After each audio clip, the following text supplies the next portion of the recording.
அல்ஹம்துலில்லாஹ். அடுத்தபடியாக இறுதி தூதரின் இறுதி நாட்கள் என்ற தலைப்பில் பயன் பேசுவதற்காக ஜமாத் மன்றத்தின் உறுப்பினர் அஸ்மத் ஹதீனா அவர்களை அழைக்கிறேன். அஸ்ஸலாமு அலைக்கும் வரஹ்மத்துல்லாஹி வபரகாத்துஹு. இன்னல் ஹம்தலில்லாஹ் நஹ்மதுஹு வ நஸ்தஈனுஹு வ நஸ்தக்ஃபிருஹு வ நு'மினு பிஹி வ நத்தவக்கலு அலைஹி வ நஊது பில்லாஹி மின் ஷுரூரி அன்ஃபுஸினா வ மின் ஸய்யிஆத்தி அஅமாலினா மை யஹ்தில்லாஹு ஃபலா முலில லஹு வ மை யுலில் ஃபலா ஹாதிய லஹு. அஷ்ஹது அன் லா இலாஹா இல்லல்லாஹ் வ அஷ்ஹது அன்ன முஹம்மதன் அப்துஹு வ ரசூலுஹு. அம்மா பஅத் ஃபகத் கால அல்லாஹு தஆலா ஃபில் குர்ஆனில் கரீம் வல் குர்ஆனில் மஜீத் ரப்பி இஸ்ரஹ் லி சத்ரி வ யஸ்ஸிர் லி அம்ரி வஹ்லுல் உக்ததம் மின் லிசானி யஃப்கஹு கௌலி ரப்பி ஸித்னி இல்மா. மண்ணிலே பிறந்து மண்ணிலே வளர்ந்து இன்னும் மண்ணிலே பல மாளிகைகளை கட்டி சுகித்த பின் மண்ணோடு மண்ணாக போகும் இந்த மனிதர்களை படைத்த அல்லாஹ்விற்கு எல்லா புகழும் உண்டாவதாக. மேலும் நம்முடைய தலைவரான முஹம்மது நபி ஸல்லல்லாஹு அலைஹி வஸல்லம் அவர்களின் மீதும் அவர்களுடைய குடும்பத்தார்களின் மீதும் தாபீன்கள் தபா தாபீன்கள் நல்லோர்கள் வல்லோர்கள் இன்னும் நம் அனைவரின் மீதும் அல்லாஹ்வின் சாந்தியும் சமாதானமும் கருணையும் என்றென்றும் பொழிந்து கொண்டே இருக்கட்டுமாக. யார் அல்லாஹ்விற்கும் அவனுடைய தூதருக்கும் கட்டுப்பட்டு தன்னுடைய வாழ்க்கையை அமைத்துக் கொள்கின்றார்களோ அவர்கள் வெற்றி அடைந்து விட்டார்கள் என்றும், மேலும் யார் அல்லாஹ்விற்கும் அவனுடைய தூதருக்கும் மாறு செய்து தன்னுடைய வாழ்க்கையை அமைத்துக் கொள்கிறார்களோ அவர்களுக்கு நிச்சயமாக நிரந்தரமான நரக நெருப்பு உள்ளது என்று அல்லாஹ் எச்சரிக்கை செய்த இந்த செய்தியை இந்த அழகிய தருணத்தில் உங்கள் முன் கூற கடமைப்பட்டுள்ளேன். மேலும் அல்லாஹ் எப்படி அவனுடைய நாட்டத்தாலும் இன்னும் கிருபையினாலும் இந்த அழகிய நிகழ்ச்சியில் உங்களையும் என்னையும் ஒன்று கூட்டினானோ அதுபோல் நாளை ஜன்னத்தில் ஃபிர்தௌஸிலும் அதிலும் குறிப்பாக முஹம்மது நபி ஸல்லல்லாஹு அலைஹி வஸல்லம் அவர்களுடனும் அவர்களுடைய தோழர்களுடனும் உங்களையும் என்னையும் உலகில் வாழ்ந்த மரணித்த ஒவ்வொரு மூமின்களையும் ஒன்று கூட்டுவானாக. மேலும் இந்நிகழ்ச்சிக்கு வருகை தந்திருக்கும் பெற்றோர்களுக்கும் சிறுவர் சிறுமிகளுக்கும் இஸ்லாத்தின் காணிக்கையான என் அன்பான சலாத்தினை மீண்டும் ஒரு முறை தெரிவித்துக் கொள்கின்றேன். அஸ்ஸலாமு அலைக்கும் வரஹ்மத்துல்லாஹி வபரகாத்துஹு. இறுதி தூதர் நபி ஸல்லல்லாஹு அலைஹி வஸல்லம் அவர்களின் இறுதி நாட்கள். அல்லாஹ் தஆலா நபி ஸல்லல்லாஹு அலைஹி வஸல்லம் அவர்களுக்கு 23 ஆண்டுகள் நபித்துவத்தை கொடுத்திருந்தான். 10 ஆண்டுகள் 13 ஆண்டுகள் மக்காவிலையும் 10 ஆண்டுகள் மதீனாவிலையும் வாழ்ந்தாங்க. மக்கால வாழ்ந்த 13 ஆண்டுகளுமே அவங்களுக்கு சோதனை தான். அப்போ மதீனால வாழ்ந்த 10 ஆண்டுகளும் அதுவும் அவங்களுக்கு சோதனை தான். ஒட்டுமொத்த வாழ்க்கையுமே நபி ஸல்லல்லாஹு அலைஹி வஸல்லம் அவர்களுக்கு சோதனையா தான் இருந்துச்சு. இந்த சோதனையில இருந்தும் இந்த சிரமத்தில இருந்தும் ஓய்வு கொடுப்பதற்காக நபிக்கு அல்லாஹ் முடிவெடுக்கிறான். இறுதி நாட்கள் வருவதற்கு முன்பாகவே சில அடையாளங்களை நபி ஸல்லல்லாஹு அலைஹி வஸல்லம் அவர்களுக்கு அல்லாஹ் வெளிப்படுத்துறான். ஒவ்வொரு ரமலான் மாசத்திலையும் நபி ஸல்லல்லாஹு அலைஹி வஸல்லம் அவர்கள் 10 நாட்கள் இஅ்திகாஃப் இருப்பாங்க. ஆனா ஹிஜ்ரி 11ஆம் ஆண்டு அந்த வருடம் மட்டும் நபி ஸல்லல்லாஹு அலைஹி வஸல்லம் அவர்கள் 10 நாட்கள் இஅ்திகாஃப் இருந்து முடிச்சிட்டு சுஜூதுல இருந்து எழுந்து சொல்றாங்க சஹாபாக்களை நோக்கி, யார் என் கூட 10 நாட்கள் இஅ்திகாஃப் இருந்தீங்களோ அவங்க இன்னும் 10 நாட்கள் இஅ்திகாஃபை அதிகப்படுத்திக்கிங்க அப்படின்னு சொல்றாங்க. நபி ஸல்லல்லாஹு அலைஹி வஸல்லம் அவர்கள் ஒவ்வொரு ரமலான் மாதத்திலையும் நபி ஸல்லல்லாஹு அலைஹி வஸல்லம் அவர்களுக்கு ஜிப்ரீல் அலைஹிஸ்ஸலாம் அவர்கள் ஒரு முறை முழுவதுமாக குர்ஆனை ஓதி காட்டுவாங்க. ஆனா அந்த வருடம் நபி ஸல்லல்லாஹு அலைஹி வஸல்லம் அவர்களுக்கு ஜிப்ரீல் அலைஹிஸ்ஸலாம் அவர்கள் 2 முறை முழுவதுமாக குர்ஆனை ஓதி காட்டுறாங்க. இப்படியெல்லாம் நடக்கிறத பார்த்து நபி ஸல்லல்லாஹு அலைஹி வஸல்லம் அவர்களுடைய உள்ளத்துல ஒரு உணர்வு ஏற்படுது. எதையோ அல்லாஹ் நம்ம கிட்ட சொல்ல வரான் அப்படிங்கிறத புரிஞ்சுக்கிறாங்க. ரமலானுடைய மாதம் முடியுது, ஹஜ்ஜுடைய மாசம் தொடங்குது. அல்லாஹ்வுடைய கட்டளைக்கு இணங்க ஹஜ்ஜுடைய பயணத்தை நபி ஸல்லல்லாஹு அலைஹி வஸல்லம் அவர்கள் மேற்கொள்றாங்க. ஹஜ்ஜில இருக்கும் பொழுதே நஸ்ரு சூராவை அல்லாஹ் இறக்குறான். நஸ்ரு சூராவுடைய வசனங்களை படித்த உடனேயே நபி ஸல்லல்லாஹு அலைஹி வஸல்லம் அவர்களுக்கு புரிஞ்சிருது, நம்மளுடைய வாழ்நாள் முடிய போகுது, நம்மளுடைய தவணை நெருங்கி விட்டது அப்படின்னு நபி ஸல்லல்லாஹு அலைஹி வஸல்லம் அவர்கள் புரிஞ்சுக்கிறாங்க. ஹஜ்ஜுடைய பயணத்திலேயே சஹாபாக்களை நோக்கி கேட்கிறாங்க, சஹாபாக்கள்கிட்ட இந்த ஹஜ்ஜுடைய சட்டங்கள்ல ஏதாச்சும் ஒரு சந்தேகம் இருந்துச்சு அப்படின்னா அது இப்பயே என்கிட்ட கேட்டுக்குங்க. ஏன்னா அடுத்த வருடம் நான் உங்களோட ஹஜ்ஜுக்கு வருவேனான்னு எனக்கு தெரியாதுன்னு மறைமுகமா தன்னுடைய மரண செய்தியை சஹாபாக்களுக்கு அறிவிக்கிறாங்க. பிறகு ஹஜ்ஜுடைய பயணம் முடிஞ்சு ஊருக்கு வந்துடுறாங்க. ஒரு நாள் உஹது யுத்தத்துல ஷஹீதான சஹாபாக்களுடைய அடக்கஸ்தலத்துக்கு போறாங்க. அங்க 70 சஹாபாக்கள் உஹது யுத்தத்துல போரிட்டு ஷஹீதா இருக்காங்க. அந்த சஹாபாக்களுக்காக பிரார்த்தனை செய்யறாங்க. பிறகு மஸ்ஜித் நபவிக்கு வந்து மிம்பர்ல ஏறி சஹாபாக்களை நோக்கி பேச தொடங்குறாங்க. முதல்ல அல்லாஹ்வை புகழ்றாங்க, பிறகு அல்லாஹ்வுக்கு நன்றி செலுத்துறாங்க, பிறகு சஹாபாக்களை நோக்கி சொல்றாங்க, யூதர்களையும் நஸ்ரானிகளையும் அல்லாஹ் சபிக்கட்டும். ஏன்னா அவங்க நபிமார்களுடைய கபர்ஸ்தலங்களை வணக்க ஸ்தலமாக ஆக்கிக்கிட்டாங்க. அப்படிப்பட்ட யூதர்களையும் நஸ்ரானிகளையும் அல்லாஹ் கொல்லட்டும் அப்படின்னு சொல்லிட்டு திருப்பி சஹாபாக்களை நோக்கி சொல்றாங்க, மக்களே, நான் உங்களுக்கு முந்தியவனாக இருக்கின்றேன், நான் உங்களுக்கு சாட்சியாளனாக இருக்கின்றேன், நான் உங்கள் மீது இணை வைப்பதை பற்றி பயப்படவில்லை. என்னுடைய பயம் நான் சென்ற பிறகு நீங்கள் இணை வைப்பாளராக ஆகிவிடுவீர்களோ என்று நான் பயப்படுறேன் அப்படின்னு சொல்றாங்க. என்னன்னா, இந்த உலகத்துக்கு முன்னாடி வாழ்ந்தவங்களுக்கு இந்த உலகம் பெருசா விரிவாக காட்டப்பட்டு அதனால அவங்க ஒருத்தருக்கு ஒருத்தர் சண்டையிட்டு அழிந்து விட்டாங்க. அது போல நீங்களும் அழிந்து விடுவீர்களோ என்று நான் பயப்படுறேன்னு சொல்றாங்க. பிறகு திருப்பியும் சஹாபாக்களை நோக்கி கேட்கிறாங்க, நான் உங்களுக்கு ஏதாச்சும் கடன் கொடுக்க வேண்டியது இருக்கா, இல்ல நான் யாராச்சும் அடிச்சிருக்கேனா, இல்ல நான் யாருக்காச்சும் ஏதாவது கொடுக்க வேண்டியது இருக்கா அப்படின்னு சொல்லி சஹாபாக்களை நோக்கி கேட்கிறாங்க. அப்ப ஒரு சஹாபி எந்திரிச்சு சொல்றாங்க, யா ரசூலில்லா, எனக்கு 3 தீனார்கள் நீங்க கொடுக்க வேண்டியது இருக்குன்னு. அப்ப இன்னொரு சஹாபியை அழிச்சு நபி சொல்றாங்க, அந்த 3 தீனாரை நீங்க கொடுத்துருங்க. பிறகு சஹாபாக்களை நோக்கி பேசுறாங்க, அன்சாரிகளுக்கு உபதேசம் செய்யறாங்க, அன்சாரிகளின் நலவை பற்றி பேசுறாங்க, அன்சாரிகள்கிட்ட நல்ல முறையில நடந்துக்குங்க அப்படின்னு சொல்றாங்க. இது அதுக்கப்புறம் இதெல்லாமே சொல்லிட்டு மிம்பர்ல இருந்து கீழே இறங்குறாங்க. இதுதான் நபி ஸல்லல்லாஹு அலைஹி வஸல்லம் அவர்கள் செய்த கடைசி பயான், கடைசி குத்துபா. மிம்பர்ல இருந்து இறங்கும் பொழுது சொல்றாங்க, அல்லாஹ் வந்து ஒரு அடியான் கிட்ட இந்த உலகத்தை தேர்ந்தெடுக்கிறியா இல்ல மறுமையை தேர்ந்தெடுக்கிறியான்னு கேட்டான். ஆனா அந்த அடியான் மறுமையே தேர்ந்தெடுத்துக்கிட்டான் அப்படின்னு ஒரு விஷயத்த அறிவிக்கிறாங்க. அதை சொல்லவுமே சஹாபாக்களுக்கு ஒரே ஆச்சரியம், சிரிக்கிறாங்க. ஆனா அந்த கூட்டத்தில் இருந்த ஒரு சஹாபி மட்டும் தேம்பி தேம்பி அழுகுறாங்க. அது யாருன்னா அபூபக்கர் சித்திக் ரலியல்லாஹு அன்ஹு அவர்கள். அவங்க அழுதுகிட்டே சொல்றாங்க, யா ரசூலில்லாஹ், என் தாயும் தந்தையும் உங்களுக்கு அர்ப்பணமாகட்டும் அப்படின்னு சொல்றாங்க. அப்ப சஹாபாக்கள் கேட்கிறாங்க அபூபக்கர் ரலியல்லாஹு அன்ஹு அவர்களை பார்த்து, அபூபக்கரே ஏன் அழுவுறீங்க அப்படின்னு சொல்லும் போது நபி ஸல்லல்லாஹு அலைஹி வஸல்லம் அவர்கள் பதில் சொல்றாங்க, நான் சொன்ன விஷயத்த புரிந்துகிட்டது அபூபக்கர் மட்டுமே அப்படின்னு. நபி ஸல்லல்லாஹு அலைஹி வஸல்லம் அவர்கள் உங்க ஒரு அடியான் என்று சொன்னது யாரு அப்படின்னா தன்னைத்தானே அவங்களையே தான் சொல்லிக்கிட்டாங்க. அல்லாஹ்கிட்ட இருக்கிறத தேர்ந்தெடுக்கிறியா இல்ல இந்த உலகத்துல இருக்கிறத தேர்ந்தெடுக்கிறியா நபிகிட்ட கேட்ட போது அல்லாஹ்கிட்ட இருக்கிறதே தேர்ந்தெடுத்தாங்க. அல்லாஹ்கிட்ட இருப்பதை தேர்ந்தெடுக்கான அர்த்தம் என்ன அப்படின்னா மரணத்தை, இந்த உலகத்தை விட்டுட்டு அல்லாஹ்வுடைய சந்திப்பை தேர்ந்தெடுத்தாங்க. கண்ணியத்திற்குரியவர்களே, இந்த நொடி நான் பேசிக்கிட்டு இருக்கேன், எனக்கு மரணம் வந்துச்சு அப்படின்னா என்னுடைய நிலைமை என்ன? மலக்குல் மௌத் நம்ம எல்லாரையும் இப்ப ஒரு கூப்பிட்டாங்க அப்படின்னா எத்தனை பேர் போறதுக்கு தயாரா இருக்கும்? அல்லாஹ்வை சந்திக்க எத்தனை பேர் தயார்? அல்லாஹ் கேட்கும் கேள்விகளுக்கு நம்மளால பதில் சொல்ல தயாரா? ஆனா அன்றைய தினம் நபி ஸல்லல்லாஹு அலைஹி வஸல்லம் அவர்கள் அல்லாஹ்வை சந்திக்க தயாராயிட்டாங்க. இது தெரிஞ்ச உடனே தான் அபூபக்கர் சித்திக் ரலியல்லாஹு அன்ஹு அவர்கள் தேம்பி தேம்பி அழுகுறாங்க. அபூபக்கர் ரலியல்லாஹு அன்ஹு அவர்களை பார்த்து நபி ஸல்லல்லாஹு அலைஹி வஸல்லம் அவர்கள் சொல்றாங்க, அபூபக்கரே அழாதீங்கன்னு தன்னுடைய பேச்சை திரும்பி சஹாபாக்களை நோக்கி ஆரம்பிக்கிறாங்க. இந்த உலகத்துல நட்பாலும் செல்வத்தாலும் அரவணைச்சது அபூபக்கரே. இந்த உலகத்துல ஒருத்தர் உச்ச தோழரா ஆக்கிக்கலான்னு அல்லாஹ் நாடி இருந்தான் அப்படின்னா நான் அபூபக்கரை தான் ஆக்கி இருப்பேன். ஆனா இயற்கையில் அவர் எனக்கு சகோதரர். மேலும் சஹாபாக்களை நோக்கி சொல்றாங்க, மஸ்ஜிது நபவியின் அனைத்து வாசல்களும் அடைக்கப்படட்டும், அபூபக்கர் சித்திக் ரலியல்லாஹு அன்ஹு அவர்கள் நுழையக்கூடிய வாசலை தவிர அப்படின்னு சொல்லிட்டு மிம்பர்ல இருந்து முழுமையா கீழே இறங்கி ஆயிஷா ரலியல்லாஹு அன்ஹு அவர்கள் வீட்டுக்கு போறாங்க. நபி ஸல்லல்லாஹு அலைஹி வஸல்லம் அவர்கள் வரத பார்த்த உடனே ஆயிஷா ரலியல்லாஹு அன்ஹு அவர்கள் தன்னுடைய தலையில கை வச்சுக்கிட்டு, யா ரசூலில்லாஹ், எனக்கு ரொம்ப தலை வலிக்குது அப்படின்னு சொல்றாங்க. நபி ஸல்லல்லாஹு அலைஹி வஸல்லம் அவர்கள் சொல்றாங்க, ஆயிஷாவே, எனக்கு அதை விட ரொம்ப தலை வலிக்குது அப்படின்னு சொல்லிட்டு அன்றைய தினம் எந்த மனைவிமார் வீட்டுல இருக்கணுமோ அந்த மனைவிமார் வீட்டுக்கு போறாங்க. ரபீல் அவ்வல் மாதம் தொடங்குது. நபி ஸல்லல்லாஹு அலைஹி வஸல்லம் அவருடைய காய்ச்சல் அதிகமாகுது. அன்னைக்கு எந்தெந்த மனைவிமார் வீட்டுல இருக்கணுமோ அந்தந்த மனைவிமார் வீட்டிலேயே நபி ஸல்லல்லாஹு அலைஹி வஸல்லம் அவர்கள் இருந்துகிட்டு இருக்காங்க. தினமும் கேட்கிறாங்க, ஐன அஹதன், நாளை நான் எங்க இருப்பேன்? ஐன அஹதன், நாளை நான் எந்த மனைவிமார் வீட்டுல இருப்பேன்னு கேட்கிறாங்க. அப்ப எல்லா மனைவிமார்களும் புரிஞ்சுக்கிறாங்க, நம்மள மிகவும் விருப்பத்துக்குரியவர் நபி ஸல்லல்லாஹு அலைஹி வஸல்லம் அவர்களுக்கு ஆயிஷா ரலியல்லாஹு அன்ஹு அவர்கள் தான்.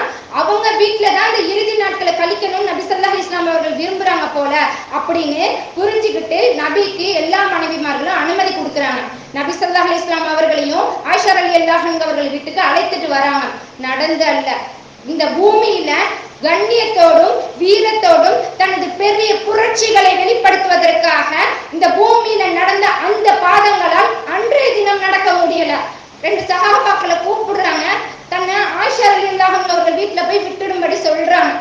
அந்த சஹாபாக்கள் நபியுடைய 2 கரங்களையும் அவங்களுடைய தோல் பூச்சத்துல போட்டுக்கிட்டு நபியுடைய பாதங்களை பூமியில தரன்னு இழுத்துட்டு வந்து ஆயிஷா ரலியல்லாஹு அன்ஹா அவர்கள் வீட்டுல போடுறாங்க. ஆயிஷா ரலியல்லாஹு அன்ஹா அவர்கள் வீட்டுக்கு வந்த பிறகு நபியுடைய காய்ச்சல் இன்னும் அதிகமாகுது. பக்கத்திலேயே ஆயிஷா ரலியல்லாஹு அன்ஹா அவர்கள் உட்கார்ந்துகிட்டு நோய்வாய்ப்பட்டிருந்தால் என்ன சூரா ஓதணும்னு அல்லாஹ் கட்டளையிட்டானோ அந்த சூறாவை ஆயிஷா ரலியல்லாஹு அன்ஹா அவர்கள் ஓதுறாங்க.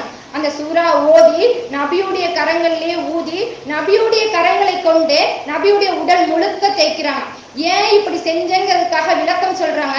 என்னுடைய கரங்களை விட நபி ஸல்லல்லாஹு அலைஹி வஸல்லம் அவர்களுடைய கரங்கள் பரக்கத் வாய்ந்தது, அதனாலதான் நான் சூரா ஓதி நபியுடைய கரங்களிலே ஊதி அவங்களுடைய கரங்களை கொண்டே அவங்க உடல் முழுவதும் தேய்ச்சேன் அப்படின்னு சொல்றாங்க. பிறகு நபி ஸல்லல்லாஹு அலைஹி வஸல்லம் அவர்களை பார்ப்பதற்காக அப்துல்லாஹ் இப்னு மஸ்ஊத் ரலியல்லாஹு அன்ஹு அவர்கள் வராங்க. வந்ததுடைய நபியை தொட்டு பார்க்கறாங்க.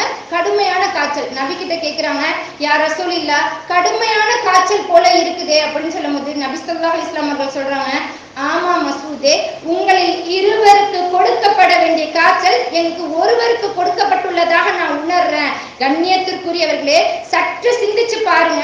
முன்பின் பாவங்கள் மன்னிக்கப்பட்ட ரசூலுல்லாஹ்க்கு இவ்வளோ பெரிய வேதனை அப்படின்னா நம்மெல்லாம் என்ன தரத்துல இருக்கோம்? அல்லாஹ் நம்மகிட்ட சொல்லியிருக்கானா உங்களுடைய முன்பின் பாவங்கள் மன்னிக்கப்பட்டிருக்குன்னு அல்லாஹ் சொல்லியிருக்கானா? இல்ல ஏதாச்சும் ஒரு சலுகையை வழங்கியிருக்கானா?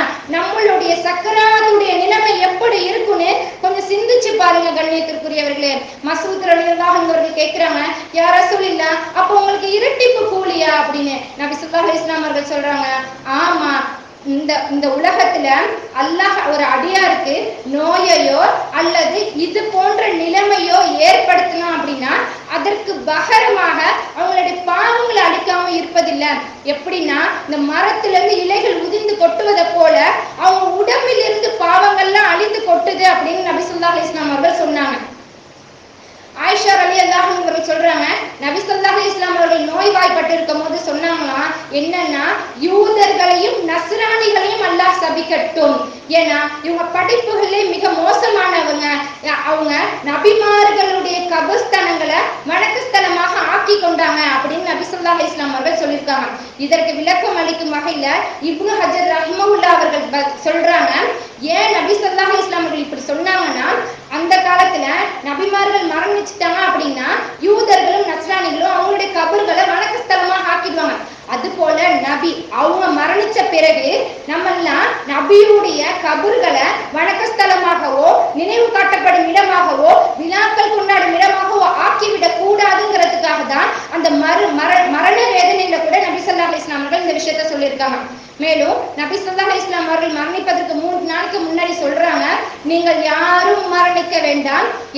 எப்படின்னா உங்களுடைய உள்ளம் முழுக்க முழுக்க அல்லாஹ்வின் அன்பால் அல்லாஹ்வின் அருளால் அல்லாஹ் உங்களுக்கு கொடுக்கின்ற நன்மையின் எதிர்பார்ப்பால் நிரம்பாமலே தவிர நீங்கள் யாரும் மரணிக்க வேண்டாம் அப்படின்னு நபி ஸல்லல்லாஹு அலைஹி வஸல்லம் அவர்கள் சொல்றாங்க.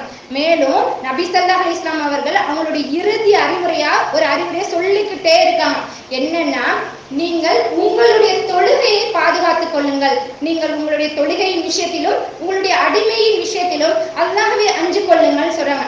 எந்த அளவுக்கு அப்படின்னா நபியுடைய நெஞ்சின் படப்படப்பு அடங்கும் வரை நாவின் தண்ணீர் வற்றும் வரை சொல்லிக்கிட்டே இருக்காங்க. எவ்வளோ பெரிய முக்கியத்துவம் வசியத்தாக இருந்தா அந்த வசியத்தை அவங்க இந்த அளவுக்கு சொல்லி இருப்பாங்க. ஆனா இந்த உம்மத் இந்த வசியத்துல எவ்வளோ பெரிய மோசடி செய்பவர்களாகவும் எவ்வளோ பெரிய அநியாயம் செய்யக்கூடியவர்களாக இருந்துகிட்டு இருக்கோம். சமூகமே தொழுகை தொழுகைன்னு சொன்னாங்க. கண்ணியத்திற்குரியவர்களே, இன்றைய தினம் என்னுடைய தொழுகை என்ன, தொழுகை நிலைமை என்ன, உங்களுடைய தொழுகை நிலைமை என்ன, ஒட்டுமொத்த முஸ்லிம் சமூகத்துடைய தொழுகை நிலைமை என்ன? வெட்கமா இல்ல?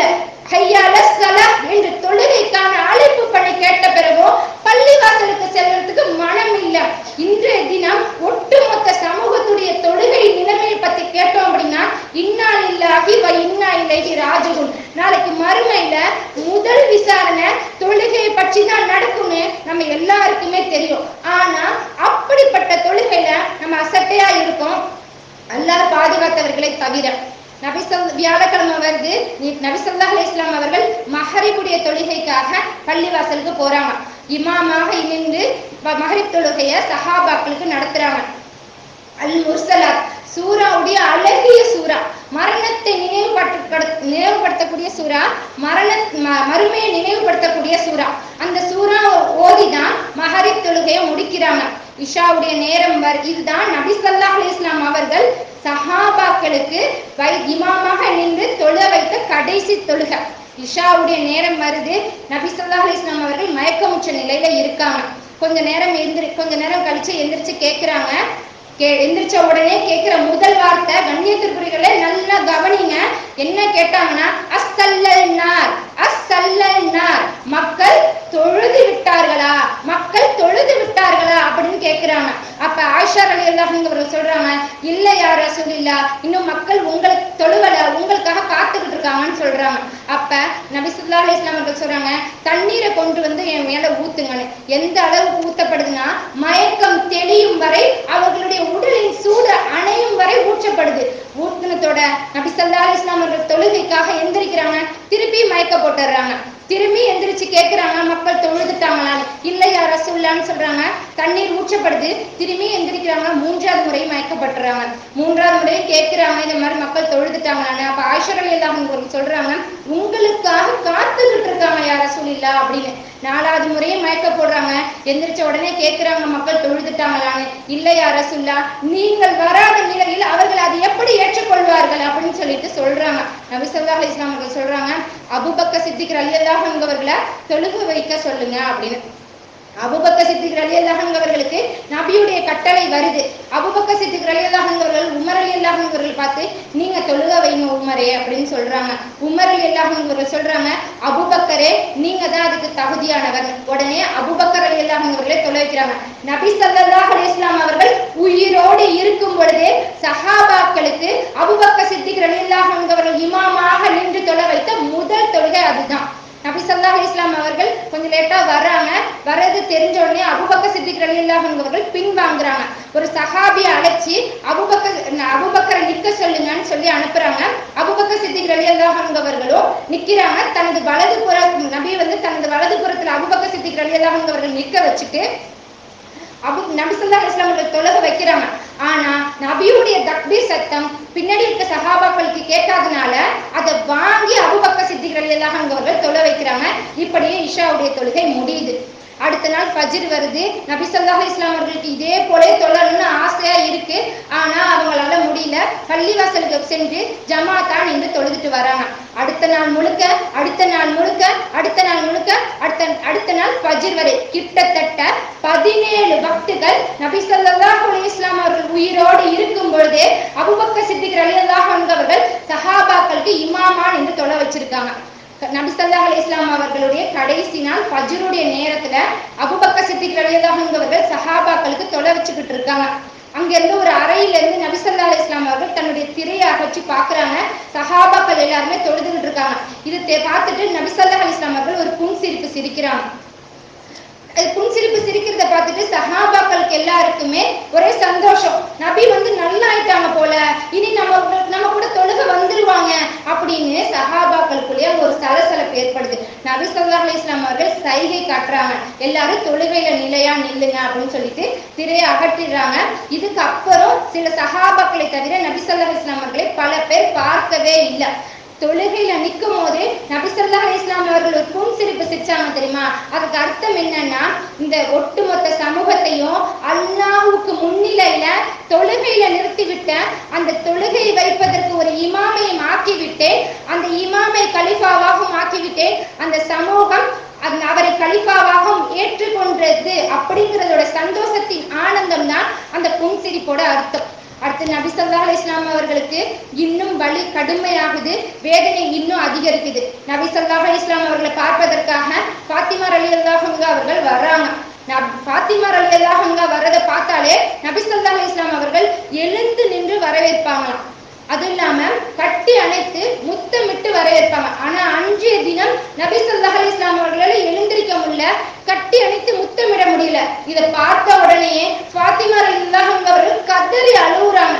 நபி ஸல்லல்லாஹு அலைஹி வஸல்லம் அவர்கள் ஃபாத்திமா ரலியல்லாஹு அன்ஹா அவர்களை கூப்பிட்டு உட்கார வச்சு, ஃபாத்திமாவே கலங்காத, இன்றைய தினத்துக்கு அப்புறம் உன்னுடைய தந்தைக்கு எந்த கஷ்டமும் இல்லை அப்படின்னு நான் நினைக்கிறேன்னு சொல்றாங்க. இப்படி சொன்ன உடனே ஃபாத்திமா ரலியல்லாஹு அன்ஹா அவர்களுடைய மனசு துடிச்சு போயிடுது. கொஞ்ச நேரம் கழிச்சு திரும்பி கூப்பிட்டு, ஃபாத்திமாவே நீ கலங்காத, எப்பவுமே ஜிப்ரீல் அலைஹிஸ்ஸலாம் அவர்கள் வந்து ரமலான் மாசத்துல ஒரு முறை தான் எனக்கு குர்ஆனை முழுமையா ஓதி காட்டுவாங்க. இந்த தடவை 2 முறை ஓதி காமிச்சாங்க. நான் நினைக்கிறேன் இந்த நோயிலே நான் மரணம் அடைஞ்சிருவனோ அப்படின்னு நினைக்கிறேன்னு சொல்லவும், தன் தந்தையுடைய மரண செய்தியை கேட்டா யாருக்கு கஷ்டமா இருக்காது. ஃபாத்திமா ரலியல்லாஹு அன்ஹா அவர்கள் கதறி அழுகுறாங்க. திரும்பி கூப்பிட்டு சொல்றாங்க, ஃபாத்திமாவே நீ அல்லாஹ்வை பொருந்திக்கலையா? அல்லாஹ் உன்னைய முஃமின்களின் தலைவியா ஆக்கியிருக்கான், சொர்க்கத்துடைய தலைவியா ஆக்கியிருக்கான். மேலும் சுப செய்தி பெற்றுக்கோ, நான் மரணிச்ச பிறகு என்னை சந்திக்கும் முதல், என் குடும்பத்துல என்னை சந்திக்கிற முதல் பெண்மணி நீதான் அப்படின்னு சொல்றாங்க. ஃபாத்திமா ரலியல்லாஹு அன்ஹா அவர்களுக்கு சந்தோஷம் தாங்க முடியல. நபி என்ன சொன்னாங்க, எனக்கு அப்புறம் நீ தான் மரணிக்க போறேங்கிற மரண செய்தியை சொல்லியிருக்காங்க. ஆனா அந்த நேரத்துல ஃபாத்திமா ரலியல்லாஹு அன்ஹா அவர்கள் சிரிக்கிறாங்க. ஏன்னா நான் மரணிச்சுட்டேன் அப்படின்னா நாளைக்கு மறுமையில என்னுடைய தந்தையை நான் சந்திக்க போறேனேங்கிற சந்தோஷத்துல ரொம்ப ஆனந்தத்துல சிரிக்கிறாங்க. நபி ஸல்லல்லாஹு அலைஹி வஸல்லம் அவர்களுடைய இறுதி நேரம் வருது. அந்த புனித உடலை கைப்பற்றுவதற்காக அல்லாஹ்வுடைய படைப்புகளில் அது போன்ற அற்புத படைப்பே கிடையாது. அந்த தூய உடலை கைப்பற்றுவதற்காக மலக்குல் மௌத் நபி ஸல்லல்லாஹு அலைஹி வஸல்லம் அவர்கள் இருக்கக்கூடிய அறைக்கே நுழையிறாங்க. ஆயிஷா ரலியல்லாஹு அன்ஹா அவர்கள் சொல்றாங்க, நபியுடைய மரண வேதனையை பார்த்ததுக்கு அப்புறம் இந்த உலகத்துல யாருடைய மரண வேதனையை நான் வெறுப்பதில்லை அப்படின்னு சொல்றாங்க. மேலும் நபி ஸல்லல்லாஹு அலைஹி வஸல்லம் அவர்களுடைய இறுதி நேரத்தை குறித்து ஆயிஷா ரலியல்லாஹு அன்ஹா அவர்கள் சொல்றாங்க, அல்லாஹ் எனக்கு செய்த அருள்களில் ஒன்றுதான் நபி ஸல்லல்லாஹு அலைஹி வஸல்லம் அவர்கள் என்னுடைய வீட்டுல மரணம் அடைஞ்சாங்க, என்னுடைய தினத்துல மரணம் அடைஞ்சாங்க, என் கழுத்துக்கும் நெஞ்சுக்கும் மத்தியில தான் மரணம் அடைஞ்சாங்க. இன்னும் அல்லாஹ் எனக்கு அருள் செய்த அருள்களில் ஒன்றுதான் என்னுடைய எச்சிலும் நபியுடைய எச்சிலையும் அல்லாஹ் ஒன்று சேர்த்தான் அப்படின்னு ஆயிஷா ரலியல்லாஹு அன்ஹா சொல்றாங்க. எப்படின்னா, அப்துல்லா வந்து நபி ஸல்லல்லாஹு அலைஹி வஸல்லம் அவர்களை பார்ப்பதற்காக வந்திருக்காங்க. அவங்களுடைய கையில மிஸ்வாக் குச்சி இருந்துச்சு. அதை நபி ஸல்லல்லாஹு அலைஹி வஸல்லம் அவர்கள் பார்த்துக்கிட்டே இருக்காங்க. ஆயிஷா ரலியல்லாஹு அன்ஹா அவர்கள் சொல்றாங்க, யா ரசூலில்லாஹ் அது உங்களுக்கு வேணுமான்னு. அப்போ வேணும்னு வாய் திறந்து சொல்லாம தலையை அசைக்கிறாங்க. அதை பார்த்த எனக்கு ரொம்ப கஷ்டமா இருந்துச்சு அப்படின்னு ஆயிஷா ரலியல்லாஹு அன்ஹா அவர்கள் சொல்றாங்க. அதோட வேணும்னு சொன்ன உடனே அதை வாங்கி மென்று உங்களுக்கு மென்மையாக்கி தரவா யா ரசூலில்லாஹ் அப்படின்னு கேட்கிறாங்க. தலையை மட்டும் நபி ஸல்லல்லாஹு அலைஹி வஸல்லம் அவர்கள் அசைக்கிறாங்க. அதோட ஆயிஷா ரலியல்லாஹு அன்ஹா அவர்கள் தன்னுடைய வாயில வச்சு தன்னுடைய எச்சிலால அதை மென்மையாக்கி நபி ஸல்லல்லாஹு அலைஹி வஸல்லம் அவர்களுக்கு கொடுக்குறாங்க. நபி ஸல்லல்லாஹு அலைஹி வஸல்லம் அவர்கள் அதை வச்சு மிஸ்வாக் செய்யறாங்க. இப்படித்தான் என்னுடைய எச்சிலையும் நபி ஸல்லல்லாஹு அலைஹி வஸல்லம் அவர்களுடைய எச்சிலையும் அல்லாஹ் ஒன்று சேர்த்தான் அப்படின்னு ஆயிஷா ரலியல்லாஹு அன்ஹா அவர்கள் சொல்றாங்க. நபி ஸல்லல்லாஹு அலைஹி வஸல்லம் அவர்களுக்கு இன்னும் வேதனை கடுமையாகுது, கடும் ஜுரம் ஏற்படுது. பக்கத்திலேயே ஒரு பாத்திரத்தை வச்சிருக்காங்க, அதுல தண்ணி வைக்கப்பட்டிருக்கு. அந்த தண்ணியில வந்து தன்னுடைய கைகளை முக்கி தன் முகத்தை தடவிக்கிட்டு சொல்றாங்க, இன்னலில் மௌத்தில் சக்கராத், இன்னலில் மௌத்தில் சக்கராத், இன்னலில் மௌத்தில் சக்கராத். மௌத்தில் சக்கராத் என்ற நிலைமை உண்டு, மௌத்தில் சக்கராத் என்ற நிலைமை உண்டு, மௌத்தில் சக்கராத் என்ற நிலைமை உண்டு, மௌத்தில் சக்கராத் என்ற நிலைமை வந்தே தீரும். அது உண்மை, அதை யாராலும் மறுக்க முடியாது அப்படின்னு சொல்றாங்க. கண்ணியத்திற்குரியவர்களே, நபி ஸல்லல்லாஹு அலைஹி வஸல்லம் அவர்களுடைய நிலைமை அப்படின்னா நீங்கள் யார், நான் யார்? ஆயிஷா ரலியல்லாஹு அன்ஹா அவர்கள் சொல்றாங்க, நபி ஸல்லல்லாஹு அலைஹி வஸல்லம் அவர்கள் சொன்னாங்களாம், இந்த உலகத்துல நபிமார்கள் மரணிக்கிறதுக்கு முன்னாடி அல்லாஹ் வந்து அவங்களுக்கு ஒரு வாய்ப்பை கொடுப்பான். இந்த உலகத்தை தேர்ந்தெடுத்துக்கிறீங்களா, மறுமையை தேர்ந்தெடுக்கிறீங்களான்னு அப்படிங்கிற ஒரு விஷயத்த சொல்லிட்டு நபி ஸல்லல்லாஹு அலைஹி வஸல்லம் அவர்கள் துஆ செஞ்சாங்க.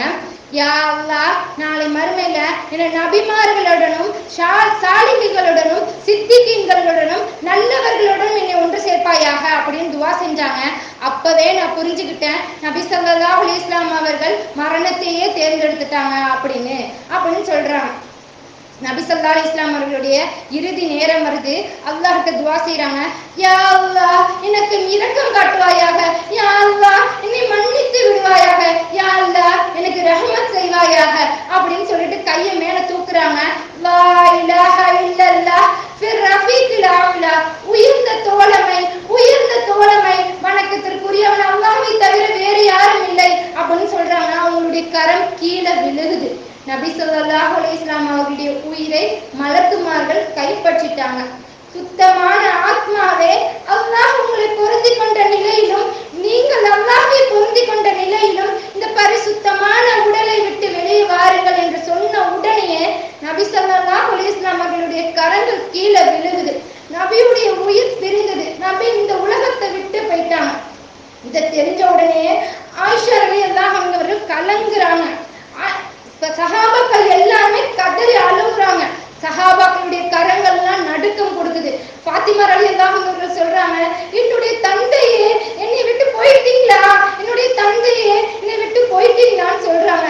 ஆயிஷா ரலியல்லாஹு அன்ஹா அவர்கள் சஹாபாக்களை நோக்கி சொல்றாங்க, உங்களுடைய தோழரை நீங்க கைவிட்டுட்டீங்களா, உங்களுடைய தோழரை நீங்க கைவிட்டுட்டீங்களா அப்படின்னு கதறி அழுகுறாங்க. சஹாபாக்கள் எல்லாருமே கதறாங்க. ஆயிஷா ரலியல்லாஹு அன்ஹா அவர்கள் சொல்றாங்க, நபி ஸல்லல்லாஹு அலைஹி வஸல்லம் அவர்கள் மரணிச்ச பொழுது ஒரு வாசனை வெளிப்பட்டது.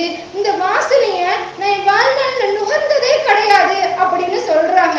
உம்மு ஸலமா ரலியல்லாஹு அன்ஹா அவர்கள் சொல்றாங்க, நபி மரணித்த பிறகு அவங்களுடைய நெஞ்சில நான் கை வச்சேன். அந்த என் கையில வாசனை ஏற்பட்டது. ஒரு ஜிம்மா சென்றது, இன்னொரு ஜிம்மா சென்றது, அடுத்த ஜிம்மா சென்றது. ஆனா அந்த வாசனை போகவே இல்லை. அது நபியின் ரூஹின் வாசம் அது அப்படின்னு சொல்றாங்க.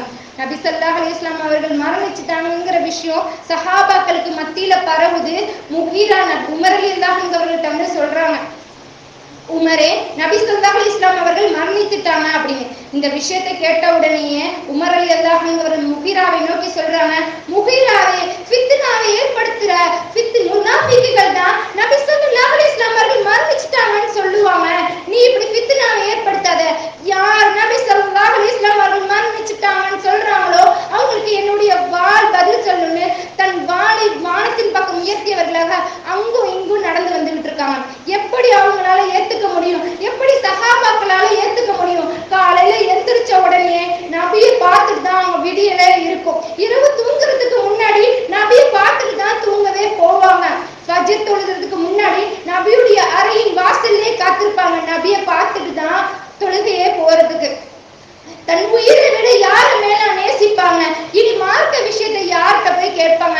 சஹாபாக்கள் எல்லாருமே கலங்கி நிக்கிறாங்க. ஃபாத்திமா ரலியல்லாஹு அன்ஹா அவர்கள் நபியுடைய ஜனாசாக்கு பக்கத்துல உட்கார்ந்துட்டு, என்னுடைய தந்தையே, அல்லாஹ்வுடைய அழைப்பிற்கு பதில் கூறி விட்டீர்களா? ஜன்னத்துல் ஃபிர்தௌஸை தங்குமிடமாக ஆக்கி கொண்டீர்களா அப்படின்னு சொல்லி கதறி அழுகுறாங்க. அபூபக்கர் சித்திக் ரலியல்லாஹு அன்ஹு அவர்கள் வராங்க. எப்பவுமே கலங்கக்கூடியவர், ரொம்ப எளிய மனம் படைத்தவர். ஆனா அன்றைய தினம் கலங்கல. ஏன்னா அவங்க கலங்குனா என்ன ஆகும்? அபூபக்கர் ரலியல்லாஹு அன்ஹு அவர்கள் வராங்க. நபி எந்த அறையில வச்சிருக்காங்களோ அந்த அறைக்கு போறாங்க. கஃபன் துணியை நீக்கி விட்டு முத்தமிட்டு சொல்றாங்க, என்னுடைய தோழரே. ரெண்டாவது தடவை முத்தமிட்டு சொல்றாங்க, நபியே. மூன்றாவது தடவை முத்தமிட்டு சொல்றாங்க, தூய்மையானவரே.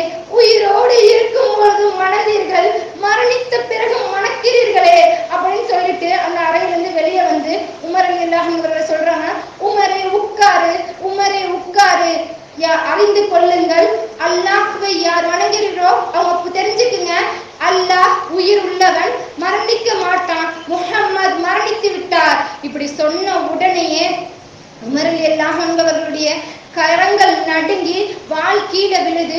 உமர் ரலியல்லாஹு அன்ஹு அவர்கள் அப்படியே விழுறாங்க. இப்னு மாலிக் ரலியல்லாஹு அன்ஹு அவர்கள் சொல்றாங்க, வமா உமீரு அப்படின்னு ஆயத்து, அந்த சூரா ஆரம்பிக்கக்கூடிய ஆயத்தை ஓதிட்டு சொல்றாங்க, இந்த மதீனாவே வெளிச்சம் அடைந்த நாள், நபி ஸல்லல்லாஹு அலைஹி வஸல்லம் அவர்கள் மதீனாவிற்கு வருகை தந்த நாள், இந்த மதீனாவே இருளடைந்த நாள், நபி ஸல்லல்லாஹு அலைஹி வஸல்லம் அவர்கள் இந்த உலகத்தை விட்டு போன நாள் அப்படின்னு சொல்றாங்க. நபி ஸல்லல்லாஹு அலைஹி வஸல்லம் அவர்கள் எங்க மரணிச்சாங்களோ அதே இடத்திலேயே அடக்கம் செய்யப்படுறாங்க. ஏன்னா நபிமார்கள்லாம் அப்படிதான், எந்த இடத்துல மரணிக்கிறாங்களோ அதே இடத்திலேயே அடக்கம் செய்யப்பட்டுருவாங்க. அல்லாஹ்வுடைய தூதருடைய பிரிவை நம்மளும் உணர்றோம், அந்த வலியை நம்மளும் ஏற்றுக்கொள்றோம். நபியுடைய மரணத்தை பத்தி பேசினா நம்மளுடைய கண்கள்ல இருந்து கண்ணீர் வருது. அவங்களுடைய அந்த கஷ்டம் நமக்கு ஏற்படுது. இது உண்மையான நேசம் இல்ல. கண்ணியத்திற்குரியவர்களே, நம்ம அல்லாஹ்வுடைய தூதரை நேசிக்கிறோம் அப்படின்னா அவங்களுடைய மரண செய்தியை கேட்கும் போது நம்ம மனசு கஷ்டப்படுது, உள்ளம் வந்து ரொம்ப கஷ்டப்படுது அப்படின்னா இதெல்லாம் ஒரு வெளிப்பாடு தான். ஆனா உண்மையான அன்பு என்பது என்னன்னா, நம்ம நபி ஸல்லல்லாஹு அலைஹி வஸல்லம் அவர்கள் சொன்ன ஒவ்வொரு விஷயங்களையுமே நம்மளுடைய வாழ்க்கையில கொண்டு வர்றதுதான். நபி ஸல்லல்லாஹு அலைஹி வஸல்லம் அவர்கள் சொன்ன விஷயங்கள் அனைத்துமே நம்ம வாழ்க்கையா ஏற்றுக்கொள்வதுதான். நபி ஸல்லல்லாஹு அலைஹி வஸல்லம் அவர்கள் என்ன சொல்லி கொடுத்தாங்களோ அதை பிறருக்கு எடுத்து வைப்பதுதான் நம்ம நபிக்கு கொடுக்கிற கண்ணியம், மரியாதை. ஒரே ஒரு செய்தியை சொல்லிட்டு என் உரையை முடிச்சுக்கிறேன். ஒரு சஹாபி நபி ஸல்லல்லாஹு அலைஹி வஸல்லம் அவர்கள்ட்ட வந்து சொல்றாங்க, யா ரசூலில்லாஹ், நான் உங்களை ரொம்ப நேசிக்கிறேன், என் உயிரை விட நேசிக்கிறேன், என் குடும்பத்தை விட நேசிக்கிறேன், என் செல்வத்தை விட நேசிக்கிறேன். நான் உங்க கூட இருக்கும் போது ரொம்ப சந்தோஷமா இருக்கு, ஆனா உங்களை விட்டு தூரமா போனா என் மனசு ரொம்ப கஷ்டமா இருக்கு. இந்த நேரத்துல நான் நினைக்கிறேன், உங்களுடைய மரணத்தையும் என்னுடைய மரணத்தையும் வச்சு நீங்க மரணிச்சிட்டீங்க அப்படின்னா நாளைக்கு சாலிஹீன்கள், நபிமார்கள், ஷஹீதுகள் கூட இருப்பீங்க. நானும் சாதாரண நபி தோழர், நாளைக்கு நான் உங்களை சொர்க்கத்துல பார்க்க முடியுமா யா ரசூலில்லாஹ் அப்படின்னு கேக்குறாங்க. அப்ப நபி எந்த ஒரு பதிலையுமே சொல்லல. அல்லாஹ் தஆலா அதுக்கு பதில் சொல்லும் விதமாக ஒரு வசனத்தை இறக்குறான். யாருக்கு அல்லாஹ் நலவை நாடுறானோ, யாருக்கு அல்லாஹ் அருள் புரிறானோ அவர்களை நாளை மறுமையில் சாலிஹீன்கள், நபிமார்கள், ஷஹீதுகள் கூட அல்லாஹ் வச்சிருப்பான். மேலும் அவங்க அல்லாஹ்விற்கும் அவனுடைய தூதருக்கும் கட்டுப்பட்டு இருக்கணும். கண்ணியத்திற்குரியவர்களே, நம்மளும் நபி கூட வாழக்கூடிய பாக்கியத்தை நம்மளுக்கு கிடைக்கல. அல்லாஹ் நமக்கு அந்த வாய்ப்பை தரல. ஆனா நாளைக்கு மறுமையில ஒரு வாய்ப்பை வச்சிருக்கான், நபி கூட வாழக்கூடிய பாக்கியத்தை நமக்கு தந்திருக்கான். அதுக்கு நம்ம ஒன்னே ஒண்ணு செய்யணும். அல்லாஹ்வுடைய தூதருடைய ஒவ்வொரு கட்டளைகளையுமே நம்முடைய வாழ்க்கையில கொண்டுட்டு வரணும். அல்லாஹ்வுடைய தூதரை நம்மளுக்கு உயிருக்கு மேலா நேசிச்சோம் அப்படின்னா நாளைக்கு மறுமையில அவங்க கூட வாழக்கூடிய பாக்கியத்தை அல்லாஹ் நமக்கு தருவான். ஒரு சஹாபி நபி ஸல்லல்லாஹு அலைஹி வஸல்லம் அவர்கள்ட்ட வந்து கேக்குறாங்க, யா